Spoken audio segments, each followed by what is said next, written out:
Well, it's been a while since I've done one of these. I don't know how long this video is gonna be. It's probably just gonna be however long I feel like yapping, I guess. It could be a couple minutes, it could be 20. I have no idea. But as you can probably tell from the title, which will be some variation of I'm not doing well or I'm not doing okay, I'm not. If you don't follow me on social media or my Twitch stream, you probably thought I just fell off the face of the earth and disappeared into the ether, which I kind of have. Things have been not super great. This is going to be the big PSA / trigger warning for the video that I will be talking about some heavy stuff here. So if you don't like what you hear, this is your choice as an adult viewer with autonomy to click away from the video, and I'll hopefully see you next time with something that is not this. I'm going to be talking pretty extensively about cancer and end-of-life care and loss of a family member. So now that I've done that, my other PSA is mentioning, I know that when grief is mentioned by someone, people who are grieving oftentimes like to share their own experiences with grief as well. And I am okay with that. The thing that I hope people do is remind themselves that my comment section is still a shared space. There are other members of the community here who might not be ready to experience the level of grief that you share. So if you are sharing anything about your own experiences with this, please just be mindful. Don't share any super triggering details. If you're like, hey, my grandpa passed away a couple years ago and I still think about him a lot, that's cool. That's really cool with me. But if it hinges on something that's a little bit more personal and intense and detailed, like involving how he went and all of the horrible things that he had to experience before he breathed his last breath, maybe double check on yourself and don't hit post. I will be deleting comments pretty aggressively on this video just because this is such a personal topic and I myself am actively grieving and dealing with a lot. Anyway, I guess just getting into it, as I mentioned near the beginning of the video, I have just not been here. I haven't been around. I haven't been posting here. I've been very active in other places on the internet. You can follow me on Instagram, especially. I'm very active on Instagram stories. I post on sites like Blue Sky every now and then. I am very, very active on Twitch. I haven't been the past few weeks just due to everything happening. And for those of you who have not been keeping up with me, what's happening is not great. About a year ago, my younger sister was diagnosed with stage 4 ovarian cancer. And for those of you who don't know, stage 4 is the most aggressive stage. Ovarian cancer is typically not diagnosed until later stages, just due to the fact that its symptoms don't really manifest until it's spread a bit and in a more advanced stage. It's something that is really scary, something that I hope that they improve, especially because women tend to be underserved as far as medical care goes. And unfortunately, my sister was one of the people who was diagnosed with this horrible thing. The past year has been really hard. It's been terrible. I haven't been putting up many YouTube videos. I have been very inconsistent in showing up on social media and showing up for my own Twitch stream. I've missed voice acting deadlines. I've been trying to keep myself busy, with any level of normalcy as she battles this thing. It's been a big effort to kind of keep going and to be focused at all on my work. It all feels so silly while all this stuff is happening. I've been taking plenty of time off. I've been doing the best I can. I know that there's like a lot of people on the internet who are well-meaning and they tend to get very intense as far as reminding me of things like, oh, take all the time off you need for self-care and to be with your sister and to be with your family and to, just take things at your own pace. Unfortunately, content creation and being present online is part of my job. And as a result, I have been, streaming for a majority of the past year. I have been making lots of stops out to go see my sister. My sleep has not been great, though. My eating habits have been terrible. I am very on and off again as far as my personal exercise routine. I am just moody. I am constantly oscillating between extreme bouts of sadness and anger and then clarity. I have been seeing the same amazing therapist for 4 years, and it's been wonderful being able to sort of get to the root of why I react the way I do, especially being a neurodivergent person who is on the ADHD spectrum. It's just something that, it's been interesting, and it's been very good to have that kind of support during all of this. So I hope no one is worrying about me. When I say I am not doing well, what I really mean is I'm not doing well, but I'm okay. I'm safe. That said, my ability to find any sort of energy or space to do the things that I want to do has been very inconsistent and limited this year, especially in the past 2 weeks. About 2-ish weeks ago, my sister was admitted to the hospital. Her complications from her cancer spreading had resulted in pneumonia, which, as someone who has worked with cancer organizations like St. Jude for so many years, which, by the way, this year we killed it with our St. Jude fundraiser. We raised $14,000 to help the kids and families who are battling childhood cancer at St. Jude Children's Research Hospital. Incredible job. I am so fortunate we were able to do something like that, especially in honor of my sister. So that was a cool thing that we did. And sorry that I'm going to be meandering a lot during this video. It's just the way that it is. My memory is soup. I don't know what I've mentioned before. I've been gone so long. I'm just going to be kind of bouncing around from topic to topic here, so just bear with me. But yeah, about 2 weeks ago, she was diagnosed with pneumonia, which, for those of you who don't know, tends to be one of the later stage complications. Very, very complicated thing.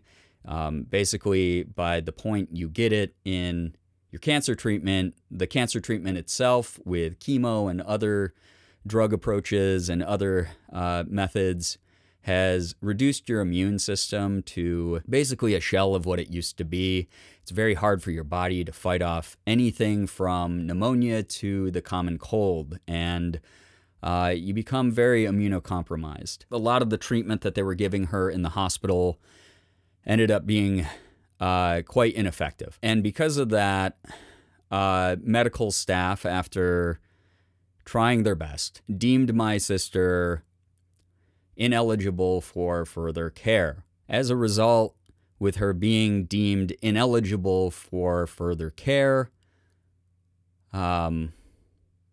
they did suggest that end-of-life hospice care should be the next step. And recently, we transferred her to my parents' house, where she wants to spend her last weeks, which is the current prognosis. They're not 100% sure, how her body's going to hold up. It's just kind of the nebulous part of this, where it could be a handful of weeks, it could be a couple months at most, but things have kind of reached this horrible conclusion. Those of you who don't know very much about me, my sister is someone I love very deeply, very, very dearly. I'm someone who has always kind of struggled with family connection, and she was always a constant in that. Someone who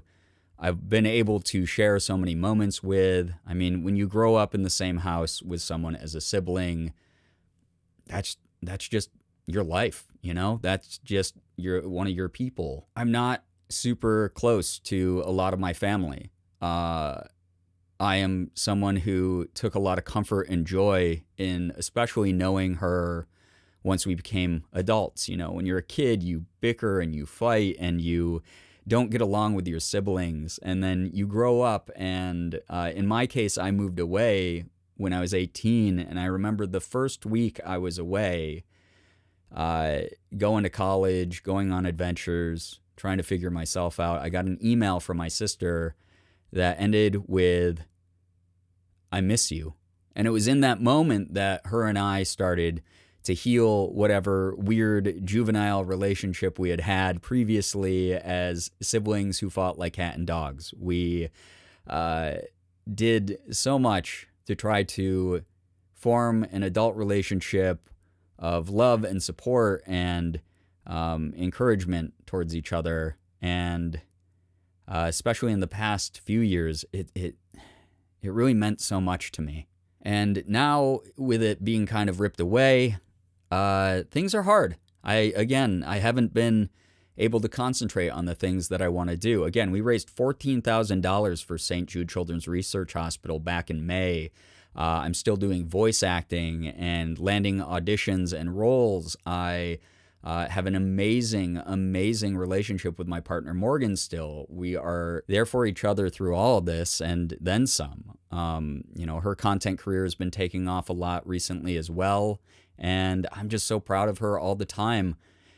But it's been so hard for us to even celebrate those moments because this is a huge loss. My two cats are doing pretty well, Sig and Elsa. Elsa, after a little bit over a year here with us, is really acclimating and showing her personality, which has been wonderful. Sig, unfortunately, was diagnosed with kidney disease, but fortunately with medication and prescription diet and a number of other precautions that the vet took, our vet is very hopeful that he is going to just, kick around for a while still. And he's been able to stabilize, and we have a bunch of follow-up stuff about that. He's now officially the most expensive cat I've ever owned, but he is worth every cent. But yeah, things have been really rough. It's been hard to stay in the present. It's, bizarre kind of actively grieving someone who's still technically there with you. And I've been going over to my parents and making every second with my sister count. We've been watching a lot of her favorite TV shows and quoting our favorite movies, and I've been bringing over her favorite foods and trying to just spend time with her and act like one of us isn't leaving. The moments that she wants to talk about things that are a little bit more serious, obviously I make space for that, but especially these past 2 weeks, things have just been so hard to process for all of us. On top of that, Morgan and I, while we were getting news that my sister was going to hospice, our basement flooded. Our water heater apparently rusted through the bottom, and it was 2 a.m. And our basement flooded and destroyed a bunch of things in cardboard boxes in our basement. And our emergency maintenance guy did not answer his phone or get there until 7, 8 in the morning. And we just had to we had to empty our water heater ourselves, which was interesting. I now know how to do that. So I guess kind of a cool life skill. I wish it had happened in better circumstances. On my way to see my sister in hospice care, my car broke down and potentially needs an entire engine replacement. So that has been another fun thing to navigate. It really was one of those when it rains, it pours moments. I have kind of reached the point where I'm just so emotionally burnt out from the past year that I laugh when certain things happen. Not like a ha-ha, that's funny, this is great kind of laugh, obviously, but more of I am so pushed past my limits, but I've survived it all. So what the hell else can the universe even possibly do to me? I'm obviously going to keep tanking it all. I'm obviously going to keep pushing through, but holy shit, dude, really? It's been a mess. It's been a really big mess. 2025 was bad for a lot of people. There's so many horrible things going on in the world, so many causes that I try to stay vocal about on my social media. I'm going to continue to do the best, and I talk to my stream community about this a lot, but I'm I'm going to try my best to, talk about this stuff every now and then on my platform, on my social media. I think that grief is one of those big, scary things that a lot of people have been unfairly put under the lens of shame and guilt about. I want to try to normalize talking about it while still being mindful of other people's boundaries. I'm only going to use my platform for it, and that gives people the freedom to scroll away or to unfollow me or whatever if they don't like hearing about that stuff. But when there's spaces that welcome me to talk about it, I'm not going to shy away from those things. I've had an unbelievable battle with imposter syndrome my entire life. I had the kind of life where I was told very often that things were my fault that were not my fault, that I should experience some level of shame or embarrassment for being the way I am. Throughout this whole thing, I have gotten literally hundreds of messages from just friends alone, from my found family that I, over my lifetime, have deliberately built up. And if there's a silver lining in any of this, between all the people who have reached out to send me money, to send flowers, to support me in some kind of way or offer assistance in some kind of way or just pass on a kind word, I really have started to trust that found family. I still struggle with that late night voice that's like, hey, no one really gives a shit about you. Everyone's just too nice. They're pretending. But there's a part of me that's starting to like myself and believe that other people like me too. So if you're someone who's contributed to that, if you are a friend or a fan, thank you very much. The kindness is felt, and I just really am appreciative. I'm kind of all, talked out about this stuff. Again, just really candid video that I don't really have anything else to say. If you watched this far, awesome. I guess. Wasn't the most fun topic I've ever talked about on camera, but I've always tried to be transparent. I've always tried to be just me. And I hope that that's okay. Another bizarre irony of all of this is it's made me just, in a very cliched way, realize so many truths about my own life and my own existence. And I'm somehow going to be 40 on the 13th. I don't know how that happened. I feel like I'm past my expiration date. This is a age that I didn't think I would be able to see, but I'm trying to kind of see it as a blessing in some ways. I made it this far. I've survived what has been thrown at me. I've overcome every obstacle, and I found success in that. I found joy. I found family. So much love, and it's kind of inspired me. It's kind of reminded me of my roots, which is why I'm even posting this video. There should be another one at some point. I still have the intention of recording the Q&A video that you all sent me questions for 1,000 years ago. I still have, a bunch of ideas for videos that I hope that people find fun, but hopefully you stick around. If you're new here, I hope the authenticity is cool. I don't know, appealing, entertaining in some capacity. And if you're someone who has been around for a while, who grew up on my videos, I'm still around. And I might not be doing okay. But again, I am safe. I do have future plans. And I hope that I can tackle those sooner than later and give you something to just sit down with, find a moment of respite in your own life, maybe a little bit of encouragement, maybe a laugh, a healthy bit of escapism or a distraction when you need it. That's all I really know how to do anymore. I'm just me. So, thanks for watching, and I'll see you in the next one.